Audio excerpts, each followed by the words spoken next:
Shalom Bapak Ibu Saudara-saudari yang terkasih di dalam Yesus Kristus Tuhan kita. Senang sekali karena pada saat ini kembali saya dapat menyapa Bapak Ibu Saudara-saudari dimanapun Anda berada melalui suara pengembalaan Gereja Isa Al-Masih Jemaat Banyumanik. Dan pada saat ini kembali kita akan bersama-sama merenungkan firman Tuhan yang saya ambil dari kitab Yakobus pasal yang ketiga ayat yang ke-13 sampai dengan ayat yang ke-18. Firman Tuhan berkata demikian: Siapakah di antara kamu yang bijak dan berbudi?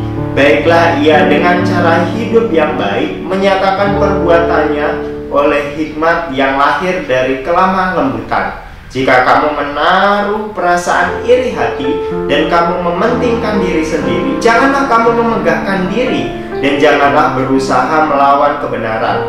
Itu bukanlah hikmat yang datang dari atas, tetapi dari dunia, dari nafsu manusia, dari setan-setan. Sebab di mana ada iri hati dan mementingkan diri sendiri, disitulah ada kekacauan dan segala macam perbuatan jahat. Tetapi hikmat yang dari atas adalah pertama-tama murni, selanjutnya pendamai, peramah, penurut, penuh belas kasihan, dan buah-buah yang baik, tidak memihak dan tidak munafik. Dan buah yang terdiri dari kebenaran ditaburkan dalam damai untuk mereka yang mengadakan damai. Ya, dari pembacaan kita pada saat ini saya memberikan sebuah tema, yaitu jangan biarkan iri hati menghancurkan hidupmu. Sekali lagi, jangan biarkan iri hati menghancurkan hidupmu. Karena kita harus menyadari di dalam kehidupan kita hari lepas hari yang kita jalani, bahwa setiap orang pasti memiliki porsi kehidupannya masing-masing. Dimana mungkin ada orang yang dilihat bisa berhasil, bisa dilihat secara ekonomi terpandang bagus, bahkan mungkin di dalam segala kehidupannya prestasinya sangat bagus. Nah, dari keadaan-keadaan tersebut sebenarnya kita mau dibawa bukan hanya sekedar melihat keberhasilan yang dipandang oleh manusia, tetapi kita mau belajar melihat bahwa setiap orang sebenarnya Tuhan sudah berikan bagiannya masing-masing. Entah itu di dalam secara ekonomi tadi terlihat kaya, entah di dalam prestasi mungkin terlihat sangat luar biasa gemilang. Tapi manusia harus dipahami bahwa terkadang manusia fokusnya hanya kepada ketika dia berada di titik tertingginya, lupa dengan prestasi atau proses yang dijalaninya itu tidak langsung jadi wah, atau tidak langsung terlihat sebagai sesuatu yang hebat. Tetapi proses demi proses harus dijalani untuk mencapai titik tersebut. Oleh sebab itu tadi kita belajar bahwa setiap orang memiliki porsinya masing-masing. Kita pun juga sebenarnya bisa mencapai titik tersebut ketika kita bisa menyikapi hidup kita dengan baik. Karena memang Tuhan tidak membawa kita hanya sebatas yang tadi memiliki harta benda yang melimpah. Karena kalau demikian maka orang di luar Kristus pun juga bisa memiliki harta yang berlimpah. Kalau kita hanya berpatokan kepada setiap orang Kristen akan menjadi sesuatu yang berprestasi, saya katakan banyak di luar Kristen pun juga banyak orang-orang yang berprestasi. Tetapi kita mau belajar pada saat ini, di dalam setiap kehidupan yang kita jalani, kita harus menyikapinya dengan benar. Karena itu jangan biarkan iri hati menghancurkan kehidupan kita. Karena dari iri hati, kalau kita lihat di ayat yang ke-13 tadi dikatakan, siapakah di antara kamu yang bijak dan berbudi? Baiklah ia dengan cara hidup yang baik menyatakan perbuatannya oleh hikmat yang lahir dari kelemah lembutan. Jadi di dalam kehidupan kita harus kita bisa menyingkapinya dengan benar.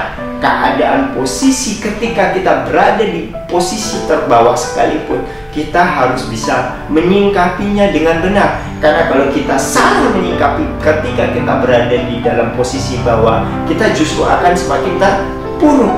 Tetapi ketika kita bisa menyingkapinya dengan benar, maka kita bisa naik. Dan yang menjadi persoalan terkadang ketika orang berada di posisi di bawah, dia merasa iri dengan orang lain. Harusnya ketika kita berada di posisi bawah, kita semakin berharap kepada Tuhan yang berada di atas, yang kita harapkan untuk Dia mengangkat kita, membantu kita melewati setiap tahapan-tahapan. Dan ketika kita sudah berada di posisi di atas, jangan sampai kita dengan sengaja menjatuhkan orang lain dengan menganggap bahwa, wah, kamu jangan sampai orang ini menyaingi saya. Saya katakan ketika kita berada posisi di atas sekalipun, kita harus mengucap syukur dan kita harusnya mengangkat orang lain juga sampai kepada titik tersebut. Karena itu belajar untuk berbagi, untuk sharing itu sangat penting, karena kita mau agar semua orang juga mengalami hal yang sama, serupa seperti apa yang kita alami. Bahkan ketika kita hidup di dalam kasih Kristus yang sudah mengangkat, harusnya kita semakin hari semakin hidup berbagi kepada orang lain. Oleh sebab itu, ketika iri hati tadi menguasai kehidupan kita, tidak mungkin pada saat kita berada di posisi yang baik kita akan bisa berbagi. Karena pada umumnya ketika iri hati menguasai, maka kita akan semakin merasa setiap orang menjadi saingan kita, dan kita tidak mau orang itu menyaingi kita. Padahal kita mau belajar, ayo hiduplah berbagi. Alkitab katakan kita saling tolong menolong, saling membangun. Artinya benar-benar kita angkat hidup, dan jangan pernah biarkan iri hati tadi menguasai kehidupan kita. Oleh sebab itu, kalau kita lihat di ayat yang ke-16 dengan tegas dikatakan, sebab di mana ada iri hati dan mementingkan diri sendiri, di situ ada kekacauan dan segala macam perbuatan jahat.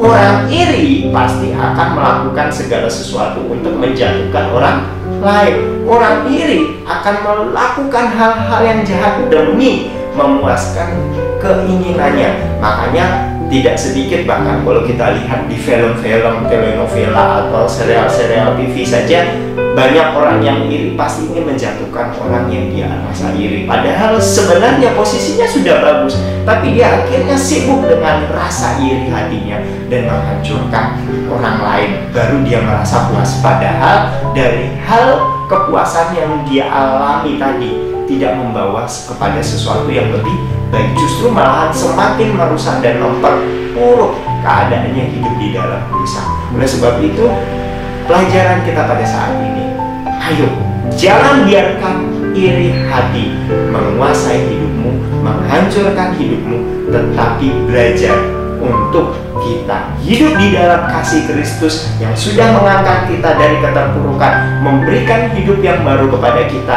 Dan kita belajar, kalau toh mungkin secara ekonomi, secara prestasi kita masih merasa kita masih di bawah, kita yakin ketika kita mengandalkan Tuhan, Tuhan pasti akan mengangkat kita. Dan ketika kita di posisi di atas, jangan takut untuk berbagi, jangan takut untuk hidup peduli. Karena ketika kita saling berbagi, saling peduli, disitulah wujudnya kasih kita kepada Tuhan dan juga kepada sesama, seperti yang kita pelajari di hari Minggu yang lalu. Oleh sebab itu, sekali lagi saya ingatkan, jangan biarkan iri hati menghancurkan hidupmu. Kiranya renungan ini memberkati kita semuanya. Tuhan Yesus memberkati.